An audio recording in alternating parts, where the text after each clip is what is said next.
Salut les chicos, les chicas, aujourd'hui ça part en qualitatif. Une vidéo sur les histoires de survie les plus incroyables. Je me suis intéressé à des histoires extraordinaires de personnes qui étaient dans des situations extrêmes et qui ont quand même survécu. Quand je vous dis incroyable, c'est incroyable hein. Non, parce que moi une fois je suis resté bloqué 20 minutes sur la ligne 13, je croyais avoir vécu des trucs. Et ben non, ça c'est des histoires, vous les racontez en soirée un samedi, il n'y a plus personne qui vous coupe la parole. Je t'ai coupé la parole, pardon, toi pour moi.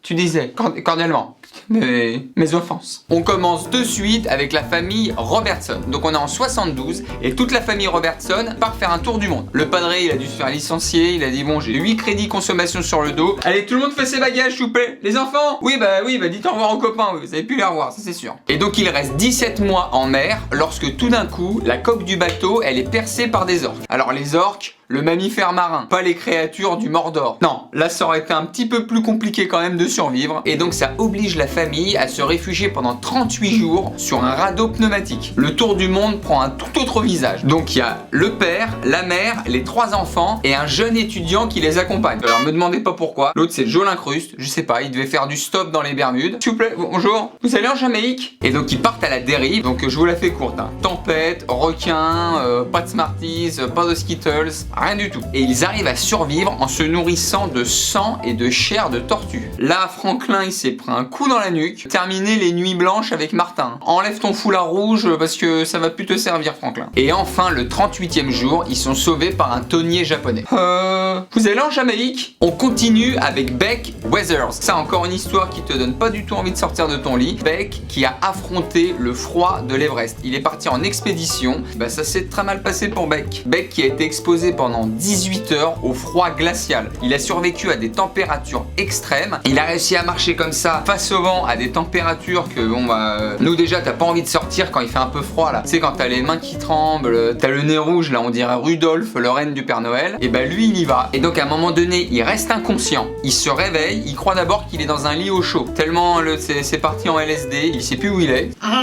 Je vais vous prendre un café et des tartines s'il vous plaît. Non, t'as 70 cm de neige, t'as un visage il est gelé. On te met un petit coup, c'est porcelaine. Et il se réveille et il voit sa main grise et sans vie. Il le dit.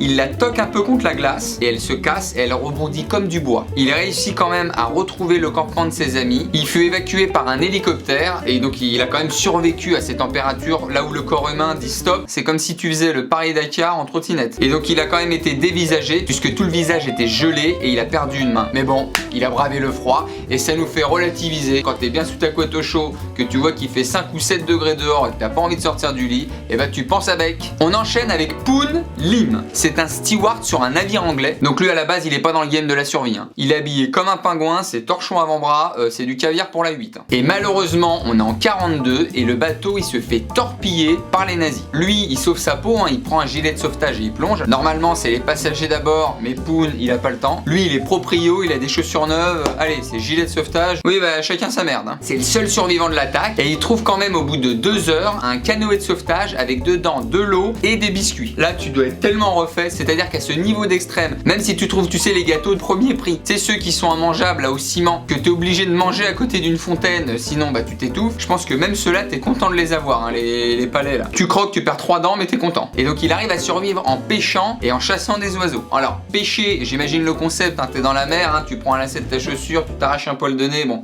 hop là un hameçon. Alors mais en chassant les oiseaux, c'est que le gars c'est MacGyver, un chewing-gum, une allumette, et c'est un fusil de chasse 357 longue portée. Et heureusement, il est retrouvé au bout de 133 jours par des pêcheurs non loin du Brésil. Il a fait l'Atlantique en pneus. Chapeau Poon. On poursuit avec Julianne Koepke. Elle a 17 ans et elle voyage au Pérou avec sa mère pour retrouver son père pour les fêtes de Noël. Noël au Pérou, moi je signe. Moi Noël c'est Renault 14, repas de famille et on attend minuit pour avoir les cadeaux déceptifs. Alors il te plaît ton puzzle? Non mais j'avais commandé une Nintendo DS, mais bon j'ai du mal m'exprimer hein. J'articule mal, c'est de ma faute. Donc elles prennent l'avion se crache, c'est la seule survivante. Et donc elle devra marcher avec ses blessures pendant 9 jours dans la forêt amazonienne. Le Noël prend un tout autre visage. Paye ton Noël. Là à minuit les cadeaux c'est un jaguar qui essaie de te manger la cuisse droite hein.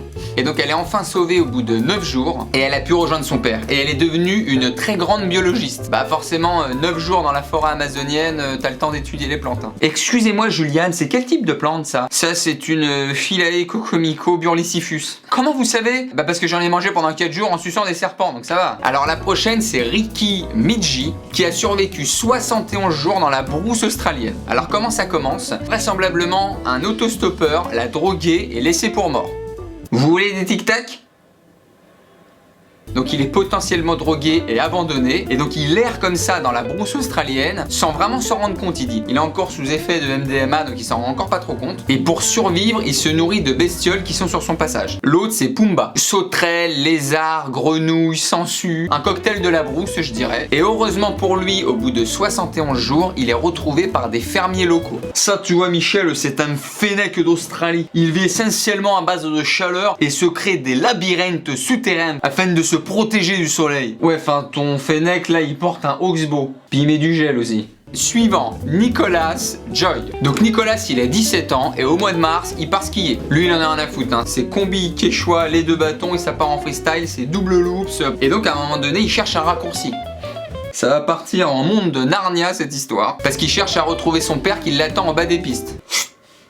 Le meilleur dans le vin chaud, c'est la cannelle. Hein. Donc les patrouilles essayent de le chercher pendant 48 heures. Il est introuvable. En plus, il fait un temps mais désastreux pour le chercher. Et au bout du 3e jour, alors qu'ils allaient abandonner, il retrouve enfin l'adolescent sain et sauf. Il s'était fabriqué un igloo, l'autre. En fait, il s'était fabriqué un nid de survie avec ses vêtements, des branches, le petit cocon. Donc là, on est sur un 2 pièces. Hein. Je vous ai mis la télé, la petite kitchenette. Et puis bon, voilà, vous avez le plaque électrique. Hein. Il est affamé, assoiffé, mais en bonne santé et sans séquelles. Bah tiens, il y a mon fils qui arrive. C'est à cette heure-ci que tu rentres ? Je suis un papa poule. Voilà les copains, les copines, pour des histoires de survie incroyables qui forcent le respect. Je sais pas comment on aurait fait, mais je crois que moi personnellement j'aurais dit c'est bon, stop, on arrête. Pousse. J'ai perdu. Donc un grand respect à eux. J'essaierai de vous retrouver d'autres histoires encore fabuleuses de survie parce que moi c'est un sujet qui me passionne, les histoires comme ça, les anecdotes de vie extraordinaires. D'ici là, je vous embrasse très très fort, je vous dis à très vite autour d'un bon vin chaud avec un petit peu de cannelle, des fruits de saison et on se mettra bien comme il faut. Merci à tous, je vous embrasse très fort. Ciao.